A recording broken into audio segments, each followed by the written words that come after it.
I've had a few questions on how I actually set up my native Ultimate 14.5 footer that's a tandem for single fishing. This week on Kayak Hacks.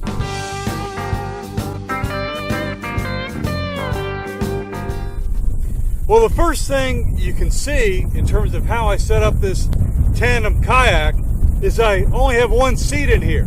I only put the second seat in the front when my wife comes out fishing with me. This gives me the rest of the space for all the junk I seem to like to take with me when I go fishing. So let's do a rundown on what I've got. Starting in the front, I've got my cooler bag, and inside the bag I've got my ice, a dollar store Mylar bag that I like to put the fish in to keep the inside of my cooler bag from getting all trashed out with fish slime. And I've got an extra paddle, and on a bad day I'll have a set of wet weather gear in there as well. So that's what goes there. Then I've got the hog trough and the net. I wish I could use this net more than I have this season. Seems like the fish have been few and far between. I also have my stand-up assist and tow rope in the front. I've got the battery for my fish finder, and I've got my GoPro mount. The GoPro goes right here and it balances on this stabilizer. I've got the microphone protected from wind noise, and I've got my lightning detector mounted on this pole right here. If it gets cloudy and looks overcast, I'll turn this on to get early warning on lightning strikes, because back in the marsh it could take a half hour to get back to the boat launch. I've got my rig rack here that I've built upon a PVC gear head, just like my GoPro mount, two Scotty mounts, my Helix 7 fish finder, and then I've got two toolboxes here.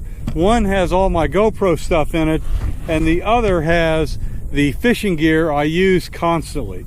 And I rarely have to go into the larger toolbox that I have instead of a milk crate on the back of the kayak.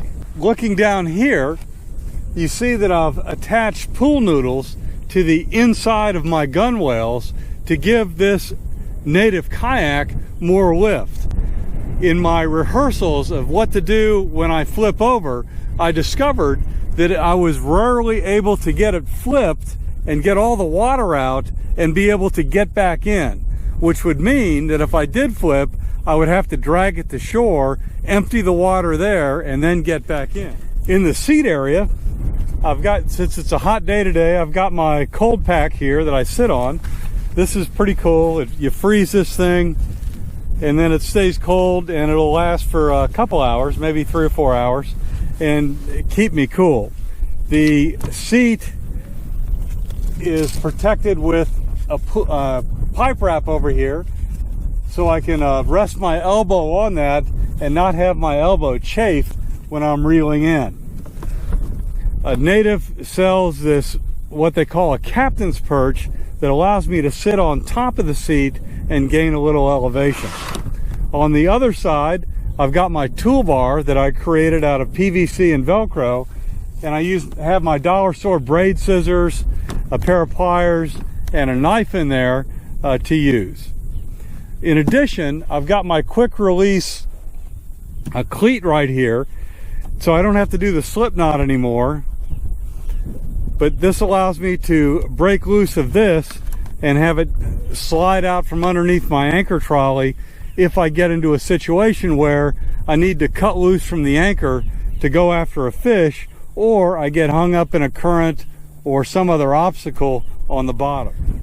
In the rear, I've got my anchor hanger.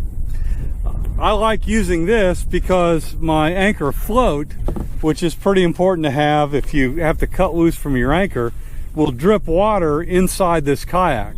And since I don't have scupper holes on this model, it basically just fills up the inside of the kayak with water.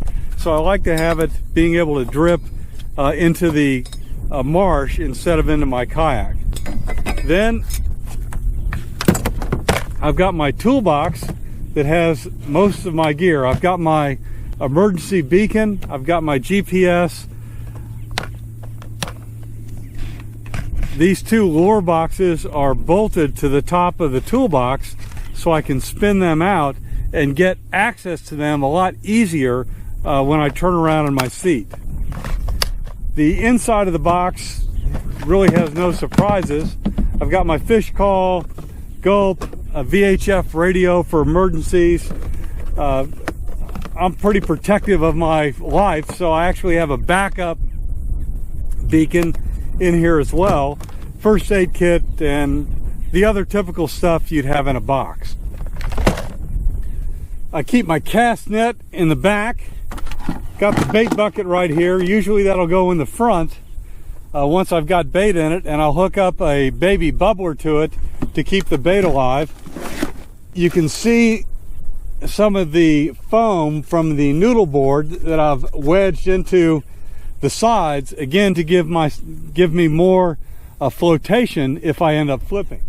When I did carry multiple rods, I would use my horizontal rod holders with the extra rods stuck in here, mounted horizontally, and that way I could fight a fish around the back of my kayak without having to bump over and through rods. Now, some people have questioned on whether these things will fall out.